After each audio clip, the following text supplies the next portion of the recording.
Hello everyone, this is Anita C.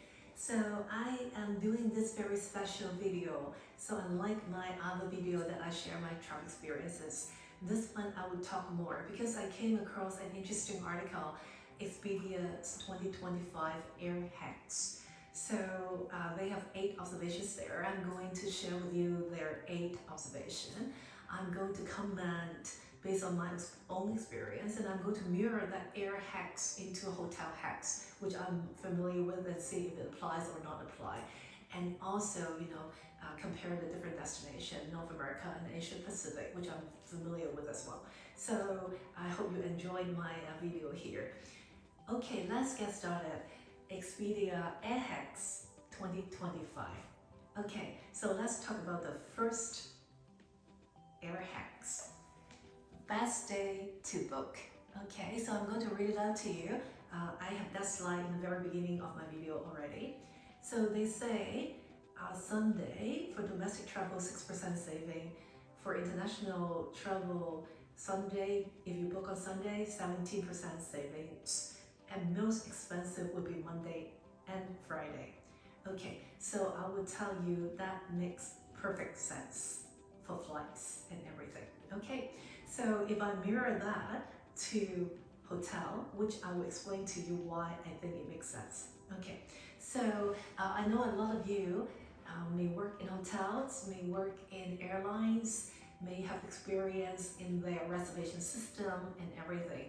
I think this has something to do with revenue management. So my understanding is a lot of airlines, a lot of hotels use what they call revenue management system to help them to price, to make the pricing strategy.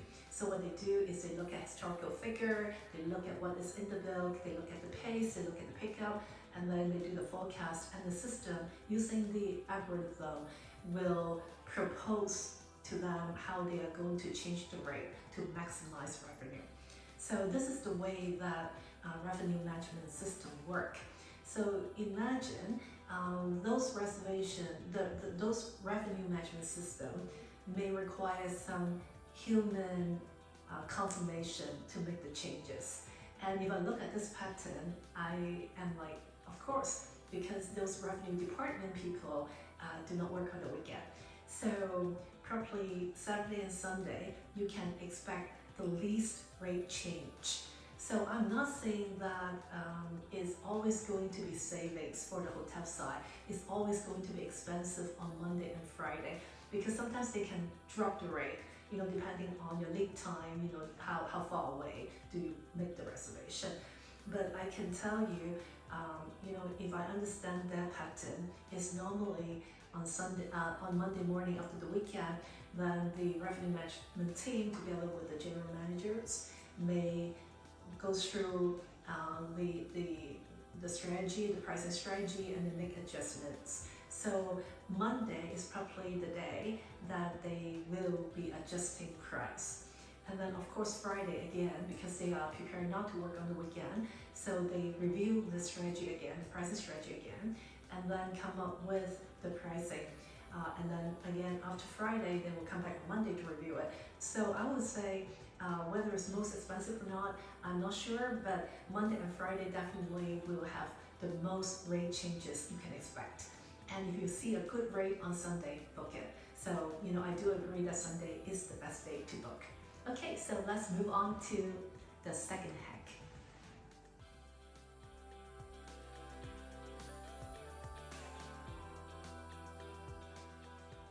Okay, the second hack. So the second hack is actually the cheapest month to travel. Okay, so here it say, per Expedia, the cheapest month to travel is August with 12% saving. I am not quite sure if this is universal or not. Of course, data is data. This is Expedia data, and I respect that.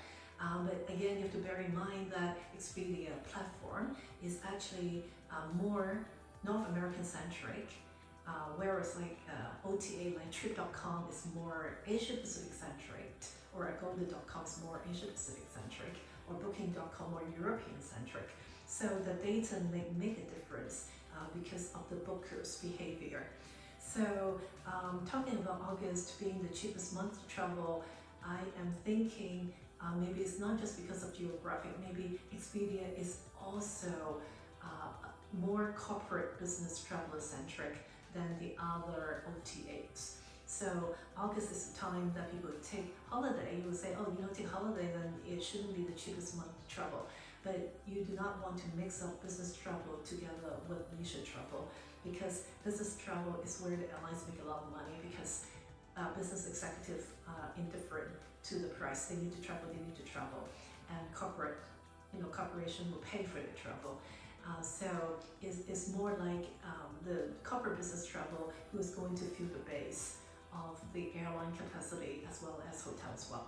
So I would say, okay, I learned something. August is the cheapest month to travel, but that is not so much for me in the other part of the world, in Asia Pacific, because in Asia Pacific, actually the summer month is summer holiday. But that is not even the high season. And I will tell you, a key factor in leisure travel, where hotel define low season, shoulder season, or high season, a lot of them depends on the weather. So if it's a rainy season, monsoon season, probably less people want to travel to a resort or leisure destination. Of course, it's different from a corporate business city hotel, because that depends a lot of the major conference, the major conventions taking place, and a lot of the business meetings going on. So to me, is for the cheapest month to travel on the hotel side, as I mentioned, is you want to focus on the seasonality, and then also whether they have any big events in town. For example, everyone knows Taylor Swift concert, right? At that time, a hotel in Toronto, downtown, 3-star, which normally sell about 300 to 400 Canadian dollar, can sell up to over 1,000 Canadian dollar for a night when Taylor Swift concert is in town. And also, this coming week or a few weeks, that Blackpink is going to be in the city, and I got the tickets too.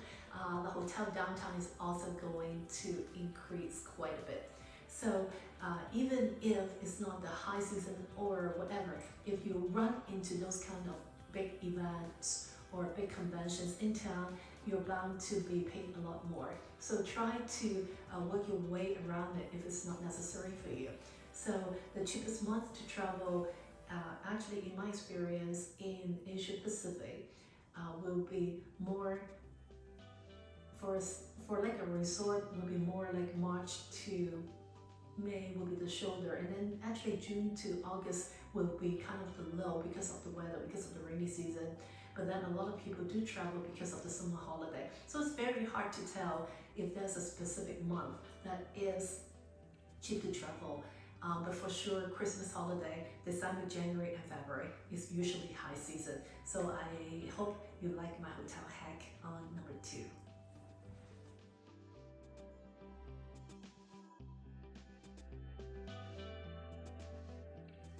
Okay, so now we are on hack number 3, the quietest day or month to travel. So according to Expedia, the quietest day is Tuesday, and the quietest month is February, and the busiest month is July. So I would say it makes sense. I will explain to you, because for Tuesday is actually the day that if you're a business traveler, you probably travel, Monday morning and then coming back on Friday, or depending on when the conference is happening or convention is happening. So if you go to a North American airport, it's jam-packed on Monday morning. Actually, I've flown like that for a couple of years in North America, jam-packed in the airport in Monday morning and then flying back on Friday evening. I've been doing that routine for quite some time. So I will not travel on a Tuesday. And then if business travelers do not travel on a Tuesday, the leisure traveler also will not choose to travel on a Tuesday, because you want to tack on the weekend, right? So if you want to extend for a long weekend to stay somewhere, probably you depart on the first day, so you have the 4 days, 3 nights, and coming back on a Sunday, or even departing on Friday. So Tuesday seems like a quiet day to travel, and that is also valid for the hotel side. And again, for the quietest month for Expedia is February. I guess it's because of the weather in North America, and also because not too much commercial activity is happening during this month, and that what leads to the quietest month is February. Again, in the Asia Pac, for the hotel side of things, February is definitely not the quietest month. Actually, most of the destination, as I mentioned in my last part in hack number 2, December, January, February is actually high season, because Chinese New Year is around the time, Valentine's Day is around the time, and that's when there's a lot, country with the dry season during this winter time. So a lot of people want to travel. So unless you're like, I guess people do travel even North America to the Caribbean, as the snowbird, but stay there. So they may not begin to travel in February, but already travel to those destinations way back in December and January. And that's why February is still the quietest month. So this is what I can make out from the air hack of Expedia. And from the hotel side, I can tell you for City Center Hotel, a lot of hotels share with me their quietest day is actually Sunday night, because a lot of people want to go back on Sunday and then begin the work on Monday. So, and then the business traveler had not arrived yet, because they will be arriving on Monday or Tuesday for the work week. So actually, they always find Sunday night to be quite quiet. So, which is some observation, especially from the hotel side in Asia Pacific. And the quietest month, again, it depends on the weather, it depends on your destination. If you're a city hotel, it depends on the event schedule. A lot of things contribute to that. So I think this hack is applicable, especially the quietest day. Like for airline, Tuesday is valid, and for hotel, I will vote in for Sunday night, and then the quietest month in air in the Expedia data is February, but I think the quietest month in Asia Pacific may be, I would say maybe May or June, and then maybe October, November. No, actually November is high season for convention, so it will not be as well. But maybe around the monsoon season, more likely to be quiet. Okay, so let's move on to the next one.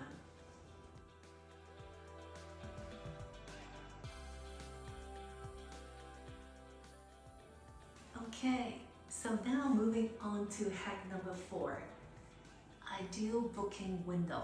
So according to Expedia, for flight, for domestic flight, the best booking window is between 30 days to 86 days. So between 1 to 3 months out.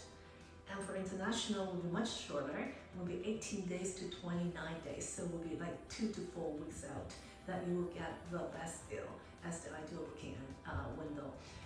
I would say this is true, very true, but it will be very different from hotel in a way. So I'll explain why. So as I mentioned, a lot of times the airlines make money from the business traveler, and you understand that. So they are the one who fill up, the base of the business for, for airlines for sure, and then also for hotel. But because of their booking policy, okay, airline usually have non-refundable airfare, and also even unless you pay a premium to book, refundable airfare, but the premium is quite high. And then again, if you book a reasonable fare, normally you have to pay quite a heavy penalty to cancel or to make changes. So because that is quite different from the hotel side, and that's why the pattern is totally different from the hotel side. But anyway, let's continue with the air hack first. So I would imagine people already firm up their schedule, 3 months out for business traveler. And that's why airlines have a very good idea based on the forecast what is going to happen. Okay, with that kind of business travel, fill in, then they can kind of predict what is going to come with the capacity. And for airlines, of course, the most profitable way is to fill up the entire airplane. A sold out air flight will be will be the best. So that's when they will flow out very good promotion to fill the flight, especially for international, because of the gas, because of a lot of things. They really want to maximize the capacity for international flights. So that's why if they look at that the flights may not be filled up in the next 2 to 4 weeks, you are bound to find very good promotion. But then again, you have to bear in mind that you're going to take the risk too, because the lower airfare will or will not appear depending on when you decide to book and when you're traveling. So, if you're traveling on a very popular city pair, okay, direct flight, those kind of things, then there will be much lower chance that you will be getting, a lot of discount when you book closer to the date. But when you are very flexible in the airports that you can travel to, in the days that you can travel to, that is a very good tip and a very good hack for you. Okay, so that's the air hack. Now, if I mirror that into the hotel, is a very different story. Why I say that? Because actually I have done another video on telling people to book affordable luxury travel, on the tips and everything, on booking hotel. I advise people to book as far in advance as possible whenever your schedule is kind of fixed. And I still stand by with my suggestion. The reason being, the hotel normally have different set of rates. They have advanced reservations. That is probably a very good rate. And the good thing about advanced reservation, unlike airline, they will allow cancellation. Okay, so do not book the non-refundable hotel rate. It's not worth it. Book the hotel flexible cancellation rate. So if you plan, 9 months out, you are going to travel to somewhere, and then you kind of know the destination, book the hotel. Okay, mark in the calendar of the cancellation policy 24 hours, 48 hours. And then when it's closer to the departure date, normally I check about 7 days before the departure. And then if I find a better last minute deal, then I cancel my previous reservation, that I secure, an already good rate based on advanced reservation, and then now book the last minute rate. And if last minute the rate is higher, then I feel like, I've done myself a good job and I have secured a good rate. So I keep the reservation. So this is the rate, this is the way that I try to get the best hotel deals, through the booking process. So I hope that helped you too.